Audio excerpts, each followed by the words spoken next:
काफ़ी पहले हमारे घर में भी एक ऐसा ही कैलेंडर लगा था। बिल्कुल ऐसी ही तस्वीरें थीं। राम दरबार की झांकी। हमने राम को ऐसा ही जाना था। मर्यादा पुरुषोत्तम, सौम्य, शालीन, धीर, गंभीर, वीर और त्यागी। लेकिन वीएचपी ने उन्हें ऐसा बनाया है, आक्रामक, हमले को आतुर। साथ में है वीएचपी के आर्किटेक्ट का बनाया राम मंदिर का मॉडल। बचपन में हमारे पड़ोस में अखंड रामायण होती थी। हम लोग भी उसमें शामिल होते थे और बीच बीच में संपुट लगाते थे कि मंगल भवन मंगल हारी दरवऊ सु दशरथ अजिर बिहारी। उस रामचरितमानस में हमें अभी तक जहाँ तक याद है, राम को केवल एक बार क्रोध आता था, जब वो लंका जाते समय अपनी सेना को पार लगाने की समुद्र से विनती करते हैं और 3 दिन तक वो कोई जवाब नहीं देता, तो राम क्रोधित होकर अग्निबाण से समुद्र को सुखाने की बात कहते हैं। पूरे रामचरितमानस में राम का सिर्फ यही रूप वीएचपी को पसंद आया है, जिसका उसने ये कैलेंडर बनाया है। दरअसल तुलसी के राम मर्यादा पुरुषोत्तम हैं, वो आदर्श पुत्र हैं। माँ के कहने पे 14 साल के लिए जंगल चले जाते हैं। वो आदर्श भाई हैं, लक्ष्मण को शक्ति होने पे रोते हैं। वो आदर्श पति हैं, सीता के लिए रावण का वध करते हैं। वो एक साथ राजा भी हैं और संत भी।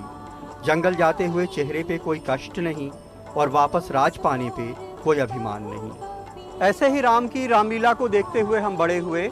हमें याद है कि बचपन में हमारे घर के बाहर रामलीला होती थी और हमारा पूरा खानदान रोजाना बिना नागा उसको देखता था।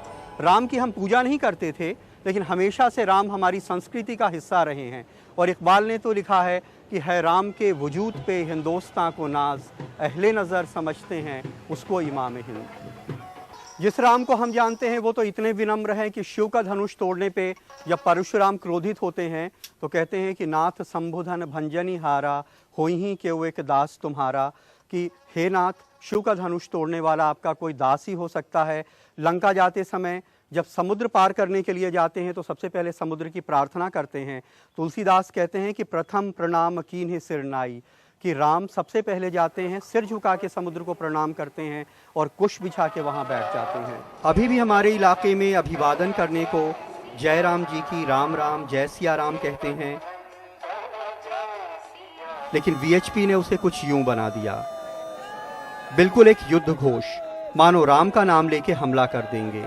और इस आक्रामकता का एक अंजाम 6 दिसंबर 1992 को देखने को मिला। कैफी आजमी ने कल्पना की है कि भगवान राम 6 दिसंबर 1992 को वनवास से लौट के अयोध्या पहुंचते हैं। वो कहते हैं कि राम वनवास से लौट के घर में आए, याद जंगल बहुत आया जो नगर में आए, रक्स दीवानगी आंगन में जो देखा होगा, 6 दिसंबर को श्री राम ने सोचा होगा, इतने दीवाने कहाँ से मेरे घर में आए। पाँव सरयू में अभी राम ने धोए भी न थे कि नज़र आए वहाँ खून के गहरे धब्बे। पाँव धोए बिना सरयू के किनारे से उठे, राम ये कहते हुए अपने द्वारे से उठे, राजधानी की फ़िज़ा आई नहीं रास मुझे, 6 दिसंबर को मिला दूसरा वनवास मुझे। अयोध्या में कैमरामैन आरसी जोशी के साथ कमाल खान, एनडीटीवी इंडिया।